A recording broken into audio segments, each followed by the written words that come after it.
A educação sexual é ainda um desafio para a escola e para as famílias brasileiras.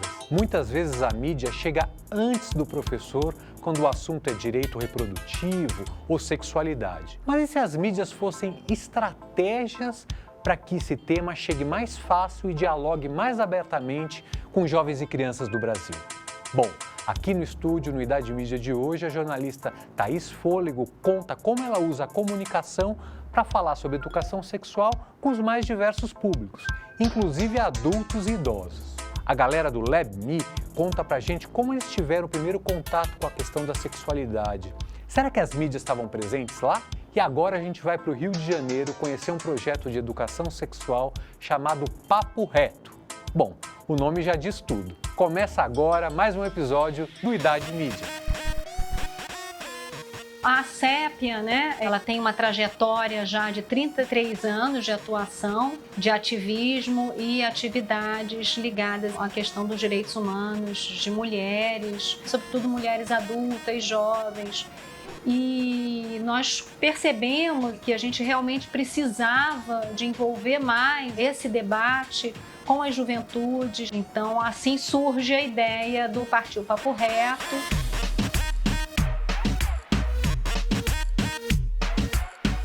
Bom, eu me chamo Andréia, sou bióloga de formação, além disso sou mãe de dois meninos e uma menina, né? Então vivencio muito as discussões também de adolescências, puberdades, direitos dentro de casa. Um espaço que a gente acha que é fundamental, né, para estar chegando é o espaço da escola. A gente prioriza escolas públicas, né, para poder estar levando essas temáticas para a sala de aula.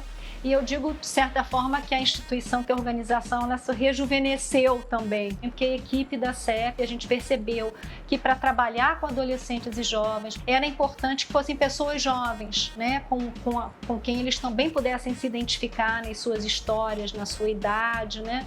Então a CEP constituiu o que a gente chama de um núcleo jovem. Eu acredito que o papel do Partiu Papo Reto é esse, né? Trazer esses assuntos que os jovens e os adolescentes não têm muita facilidade, não têm muito conforto de trazer para dentro de casa ou para dentro da escola, levar para eles de uma forma mais na brincadeira mesmo, né? Mais na dinâmica, porque tem tanta informação na internet, você conversa com seus amigos. Então, quando chega uma equipe, né, quando chega facilitadores que tem uma capacitação para falar sobre isso, eles ficam mais entusiasmados, né? Então, eu acho que tanto no espaço, na era digital, como em outros espaços, esse é um tema central que toda criança, todo adolescente, todo jovem deveria poder ter espaços de conversar de uma forma aberta, franca, né, nesse processo de descoberta.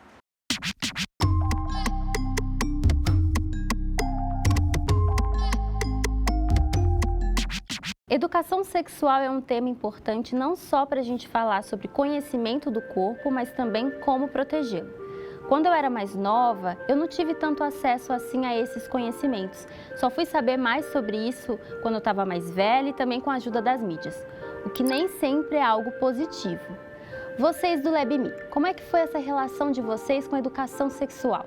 Na minha família, a gente sempre foi mais aberto sobre esses temas, mas ao mesmo tempo, a educação que eu tinha, ela já foi digital. A educação sexual que eu tive já foi digital, porque o que eu aprendi na escola ou nos livros, eu achava que faltava, né? Eu já sentia falta de algumas coisas que eu complementava pesquisando na internet. Diferente do Ariel, eu já fui bem mais fechado assim com os meus pais. Eu nunca tive muito essa relação muito próxima em relação a esse tema, assim. Então fui muito eu por eu mesmo, assim, digo por experiência. O que também assim me trouxe algumas questões e tudo mais. Eu acho que o jovem vive num estado constante de pressa e junto com essa pressa caminha esse conservadorismo da sociedade e talvez seja por isso que nessa fase da vida muitas pessoas acabem indo por caminhos indevidos da pornografia, desse autodescobrimento tóxico, porque não dá pra você querer cortar a curiosidade do ser humano. Eu acho de extrema importância que a gente tire esse lugar da moralidade e que, inclusive, haja esse lugar, esse espaço dentro da internet, não somente compreendendo a educação sexual como algo relacionado somente ao sexo, né? Mas que vai muito mais além disso. É um lugar mesmo de se conhecer, inclusive pensando nesse aspecto de se proteger mesmo. Tudo que eu sei sobre transgeneridade, que me deixou confiante o suficiente para sair do armário, para explorar esse lado de mim mesmo, também foi na internet que eu descobri. E eu conheci uma comunidade que foi muito acolhedora e que ensinou para mim que tudo bem ser trans, de que é belo ser trans. E eu acho que se eu fosse me apoiar na grande mídia ou até nos meus pais para esse tipo de conhecimento, eu ia ter uma visão de mim mesmo que não seria tão positiva.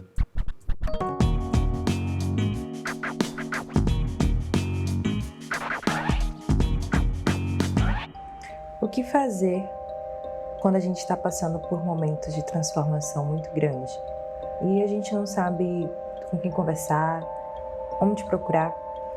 Todos nós passamos ou vamos passar por momentos de transformação muito grande na nossa vida e que falam muito sobre nossos corpos e nossos processos. Quando a gente fala sobre educação sexual, a gente fala sobre se conhecer. Autoconhecimento é muito importante. Ela define principalmente saber quem somos, o que é seguro para nós e, principalmente, determinar limites. Limites seguros, confiáveis, no qual a gente sabe o que a gente quer ou não fazer dentro de um âmbito seguro e saudável. Nesse e em tantos outros processos, a internet e as mídias sociais funcionam como esse lugar de acalanto, de comunidade, de respostas às quais a gente anseia e a gente não consegue encontrar. Mas o ponto crucial é que nós, enquanto sociedade, precisamos falar sobre corpos com naturalidade, saindo do campo da ética e da imoralidade que são colocados dentro desses assuntos e que atrapalham muito do nosso processo de compreensão sobre o nosso próprio corpo.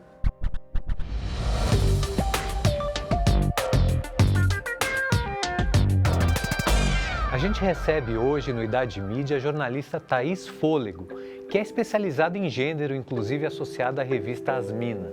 Bem-vinda, Thaís, ao programa de hoje. Obrigada pelo convite. Prazer ter você. Há pessoas que enxergam a educação sexual um estímulo. O que cabe hoje dentro desse conceito de educação sexual? Inclusive, essa é uma ideia que vem muito da desinformação. Né? Hoje, como a educação sexual é um assunto que foi muito politizado, né? Existem grupos que querem dizer que a educação sexual, no final, incentivam, né, enfim, ou ensinam crianças a transar. E educação sexual não é sobre isso, né? Educação sexual é sobre o corpo, é a nossa relação com o nosso corpo, é sobre identidade, é como a gente se entende no mundo, né? É sobre como que a gente vai se relacionar com o outro. E aí eu não estou falando só amorosamente, estamos falando sobre relações de amizade, né? A gente percebe que muitas vezes a mídia chega antes do que o professor e que o próprio tema da educação sexual na escola. Isso de verdade ocorre? Como você enxerga esse movimento antecipado, vamos dizer, mais presente da mídia? As mídias acabam chegando antes, né, do que a escola, porque a gente inclusive precisa pensar a educação sexual como algo maior, né? Quando a gente fala sobre educação, muitas vezes a gente remete a educação só para a escola, como se a escola é esse lugar de ensinar. E aí a gente tem que lembrar que a educação ela é uma coisa continuada ao longo da vida, né? Então, sendo a sexualidade uma dimensão do ser humano, você nasce, você já vai aprendendo sobre sexualidade, porque você aprende sobre a sua sexualidade, né? sobre o seu corpo, sobre consentimento na relação com o outro. Então, você vai aprender com a família, primeiramente, né? Que é aquele primeiro núcleo familiar. Você vai aprender quando você assiste TV, você vai aprender quando você assiste o jornal, você vai aprender quando você for para a escola. Então, de fato, a educação sexual é algo continuado, ele não está só na escola. Thaís, a Fernanda, que é coordenadora do LabMe, tem uma pergunta para você. Thaís, nós aqui do LabMe temos perguntas para você. A minha é para saber o que a gente deve se atentar quando a gente vai procurar informações sobre educação sexual na internet. Fernanda, essa é uma ótima pergunta, porque a questão sobre sexualidade, ela está envolta em muita desinformação, né? Não só no Brasil, como no mundo. Então, a depender de onde você for buscar essa informação, ela vai vir com um viés. Então, eu acho que a primeira pergunta é sempre pensar de onde vem essa informação e que interesses esses grupos, né, ou essas organizações de onde vem essa informação têm sobre esse assunto. Então, é sempre importante entender quais são os fundamentos jornalísticos mesmo, né? Então, para qualquer assunto que inclui educação sexual, se foi feito, enfim, por um jornalista, né? Se esse jornalista, se ele cita as fontes de onde ele tirou as informações, se ali ele mostra quais foram os métodos que ele usou para fazer aquela reportagem, tudo isso você consegue, né, ao ler, ao ver uma reportagem na TV, você consegue identificar isso. E aí o mau jornalista ou o mau jornalismo não faz isso. Então, por isso que é importante, inclusive, ter uma educação midiática para entender onde buscar informação. Emma, faz sua pergunta também para a Thaís. Como tornar os pais mais conscientes e mais próximos para poder se desenvolver melhor dentro desse processo da educação sexual dos seus filhos?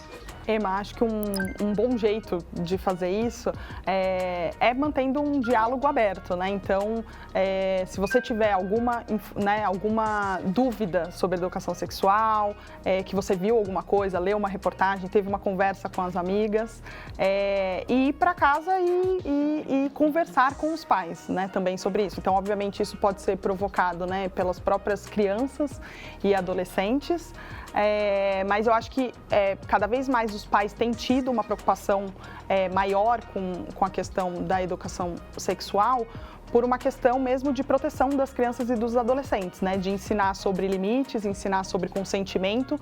Então, eu acho que essa conversa, ela pode começar, né, tanto dos pais com essa preocupação, quanto os próprios filhos levando essas questões e tendo conversas abertas com seus pais. Muitos professores se queixam da falta de material mais contemporâneo sobre esse tema, abordando coisas que a gente está tratando hoje no programa aqui, por exemplo, né?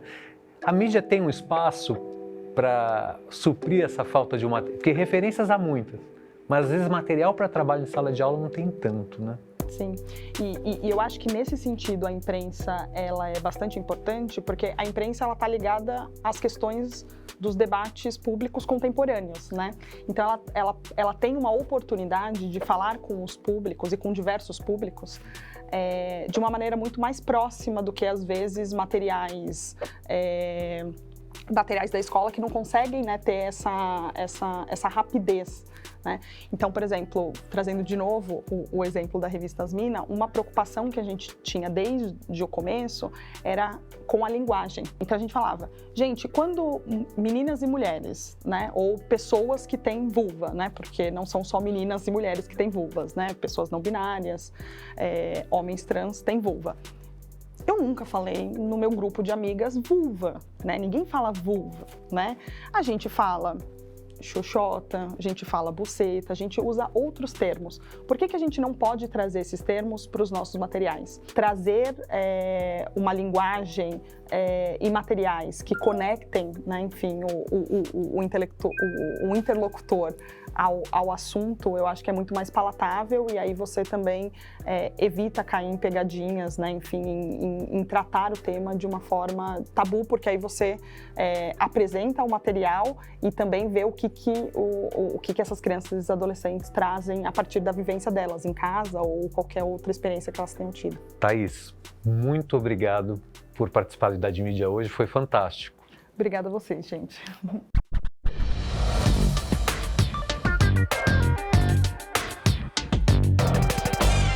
Educação sexual é um assunto de saúde pública e também é parte da construção da nossa identidade.